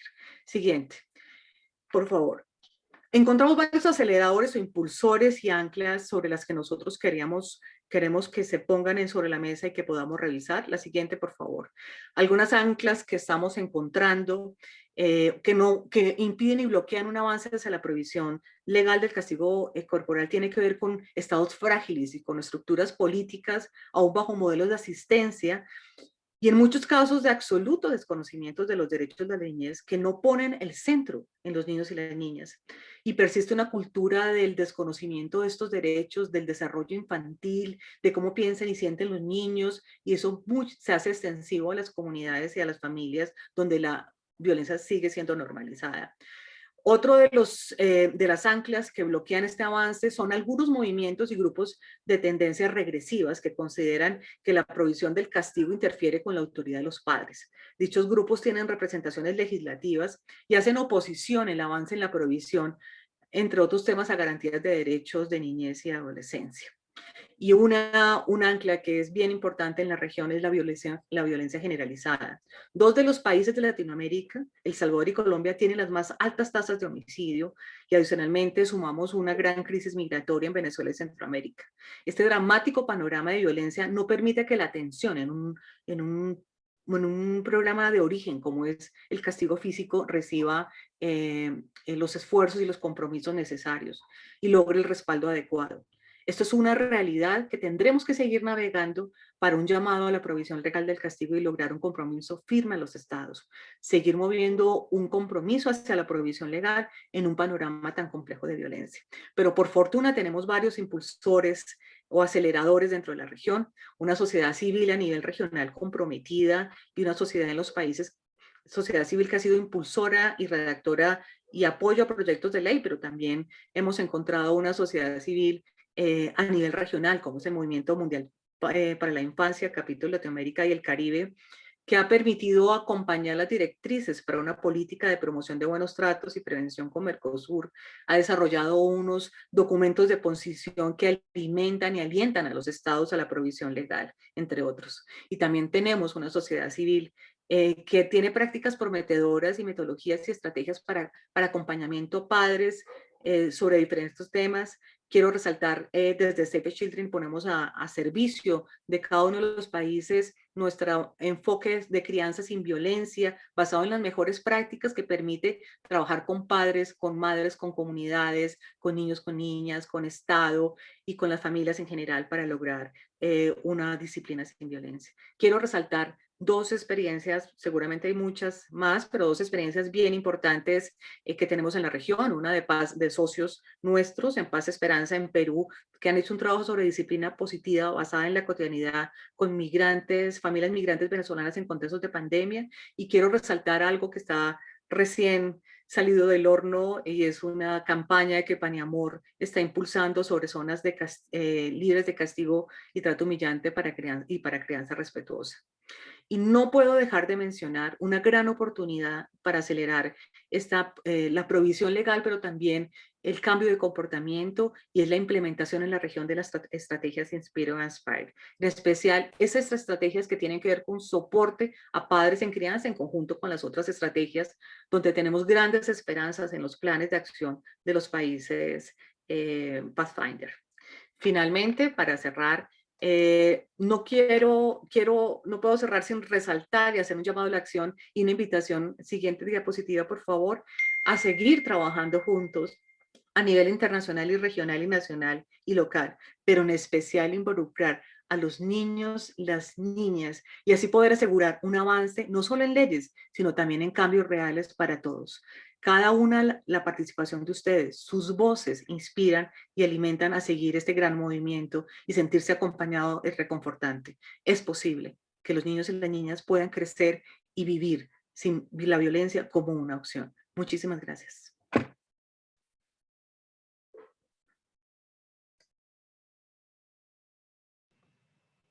Thank you, leader. And we have now come to, thank you for your very strong comments. And I really like your language, the drivers and the anchors, and really tying things together and reminding us that civil society is a key player in our efforts to end corporal punishment. And so allow me at this point to come back to a question and answer session. I know we are running out of time. We really should be closing, but if our audiences will bear with me, I would like to invite Sebulime to ask one more question that he was really keen and anxious to ask. Sebulime, you have the floor. Okay, thank you, Madam. The question is, how are we going to work to ensure laws addressing corporal punishment are implemented in our community, in our country like Uganda? Just to say, yes, the question is to Najat. Sorry, Najat. Sorry to spring this surprise on you, but it is, if I may invite Dr. Najat to respond to that question. Yes, but if Bulime, would you repeat, please, for yes, Dr. Najat? Okay. The question is, how are we going to work to ensure laws addressing corporal punishment are implemented in a country like Uganda? Okay. Okay. I think, as I was telling, I think first to make sure that the law is clearly explicit and really tackle all this violent punishment. It could be physical, but also psychological punishment. This is one. To make sure that the legislation is very well known, not only by judge, law enforcement, but also by social workers, teachers, nurse, medical staff, all the professionals that are working with children. Third, to make sure that it's very well known by families, communities, and children themselves. But in the same time, is also to make sure that the law is accompanied with all the mechanisms of implementation. What means that is first to have dedicated person and very well trained. This is very important to make sure that you have child-sensitive reporting and gender-sensitive reporting mechanism easily accessible to children. Third, to make sure that you have working with a kind of changing and promoting, positive parenting and positive discipline, providing support to parents, to communities, but also to teachers and all the professionals that are working with children. This is very important, and mainly those who are in front line, to involve, communities, but also, all the spiritual leaders like in Africa, and also religious leaders. This is very important, and children themselves, and really to become a kind of part of having this kind of strong social mobilization, and at the same time pushing for changing, the mindset and the perception. And another point is also to start in our raising awareness and in our communication. It's not only about law. It's important also to highlight the impact, the costs, economic costs and human costs of this kind of violent discipline. And finally, what is very important is to make sure that you have oversight, control, supervision and accountability. It's not normal, for example, when a teacher is beating a child, he is not holding accountable, but he is permuted to another school. We have to be very careful regarding that and to make sure that all these are in place. Over to you. Thank you, Najat, and thank you for taking that question quickly on your feet. Now to our audiences and speakers, we've come to the end of our 2 hours. I will not attempt to the impossible feat of summarizing or even highlighting what it is you have said, because it is all equally important. I think my call is simply to say that we have our task cut out ahead of us.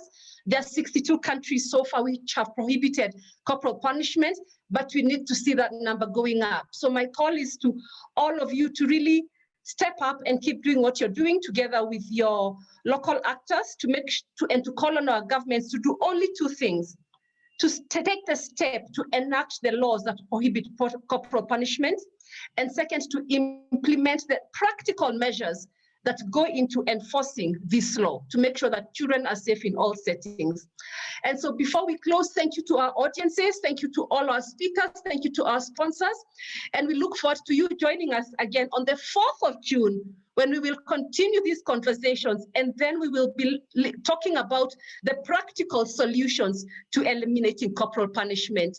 So thank you, ciao, and have a good evening, have a good day, and see you on the 4th of June. Bye-bye.